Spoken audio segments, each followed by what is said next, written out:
Another type of driven dimension that can be useful is a baseline dimension.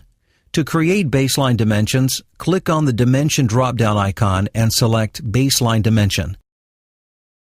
And now you can pick a point or line to establish the first dimension. This dimension seems just like any other, but as you continue to pick other geometry, the following dimensions will be automatically placed using a common baseline. If you select one of the baseline dimensions and move it left or right, you can see they all move as a group. If you wish to change the spacing between them, you actually have to change a setting in the options of this document. Here in Document Properties is a list of categories, including dimensions. This is where the spacing of baseline dimensions can be modified. I want to spread out the dimensions, so I'll change these values to something a bit larger. You can now see the dimensions become more spread out and much easier to read.